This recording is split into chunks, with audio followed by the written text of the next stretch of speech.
Hello बच्चों, आज हमारा क्वेश्चन है 4 अंकों की बड़ी से बड़ी पूर्ण वर्ग संख्या ज्ञात कीजिए। भाई 4 अंकों के बड़ी से बड़ी पूर्ण संख्या ज्ञात करने में, तो भाई 4 अंकों के अगर हम सबसे बड़ी संख्या देखेंगे, 4 अंकों की सबसे बड़ी संख्या वो हमारी क्या होती, 9999 होती। अब हम देखते हैं क्या ये पूर्ण वर्ग है या नहीं है। तो 9999, तो ये अब हम देखेंगे। भाई 9 से करेंगे, 9 नंबर कितना होता, 9 नंबर 81। 9 में से 1 गए, कितना बचा 8। 9 में से 8 गए 1, ये 9 यहाँ जुड़ता भी है, तो 9 9 कितना हो गया, 18 हो गया। अब ये 9 और 9 यहाँ आ जाएगा। भाई अब हम किससे देंगे, 1 8 9 से देंगे अगर, तो 9 नंबर 81 हासिल 8। 9 8 72, 8 कितना हो जाएगा 80 हासिल 8। 9 एकम 9, 8 कितना हो जाएगा 17। तो ये हम नियरेस्ट पूछ रहे, तो 9 से। तो 1701 क्या हमने किससे दिया, 9 से। तो 9 में से 1 गए, कितना बचा 8, ये 9 का 9 बचा। 8 में से 7 गया 1, 198। यहाँ तो 198 हमारा क्या बच रहा, शेष बच रहा है। इसका मतलब ये तो पूर्ण वर्ग नहीं है।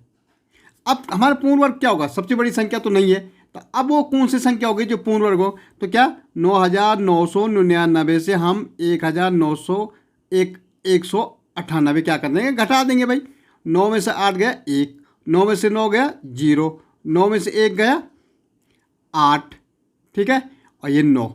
तो 9801 वो बड़ी संख्या है जो पूर्ण वर्ग है। ओके भाई 9999 सबसे बड़ी संख्या है, लेकिन वो पूर्ण वर्ग नहीं, क्योंकि उसमें कितना शेष बच रहा 198। तो हमने उससे 198 घटा दिया, तो हमारे 9801 हमारी क्या हो जाएगी, पूर्ण वर्ग संख्या हो जाएगी। ओके, अब यहाँ देखें दूसरा क्वेश्चन, 4 अंकों की सबसे छोटी पूर्ण वर्ग संख्या ज्ञात कीजिए। अब 4 अंकों की सबसे छोटी, तो देखेंगे पहले 4 अंकों की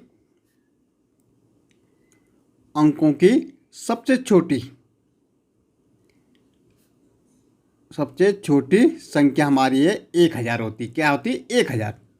ओके, अब देखेंगे क्या ये पूर्ण वर्ग है या नहीं है। तो ये जोड़े बनते हैं। भाई पीछे से हम जोड़े बनाना शुरू करते हैं।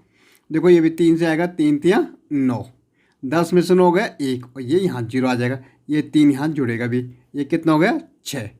अब भाई ये तो 100 है, तो यहाँ 1 से देंगे, 61 एकम 61 हो जाएगा। 10 में से 1 गया 9, यहाँ 9 में 6 गए 3, यहाँ तो भाई शेष बच रहा, कितना बच रहा शेष हमारा 39, हमारा क्या बच रहा, शेष बच रहा। इसका मतलब ये पूर्ण वर्ग नहीं है। अब देखो 31 का ये पूर्ण वर्ग नहीं, यहाँ शेष बच रहा, ज़्यादा हो रहा, तो हम इसको एक बार देखेंगे 32, ठीक है। 32 को वर्ग करेंगे, देखो 32 गुणा गया 32, 2 दूनी 4, 2 3 6, 3 दूनी 6, 3 3 9, 4 6 और 6 12, 9 1 10। तो जब हम 32 का 1024 आ रहा। ओके, और 31 का हम कर रहे हैं तो कितना आ रहा है, 31 में हमारे हाँ क्या बच रही, शेष बच रहा। इसका मतलब है सबसे छोटी संख्या क्या होगी हमारे 4 अंकों की, 1024 होगी, जो पूर्ण वर्ग होगी। 1000 हमारे पूर्ण वर्ग नहीं है, तो वो सबसे छोटी संख्या हमारी जो पूर्ण वर्ग है वो कितना है, 1024। सबसे छोटी तो 1000 है, लेकिन वो पूर्ण वर्ग नहीं है, तो पूर्ण वर्ग कौन सी होगी, वो 1024 होगी। ओके।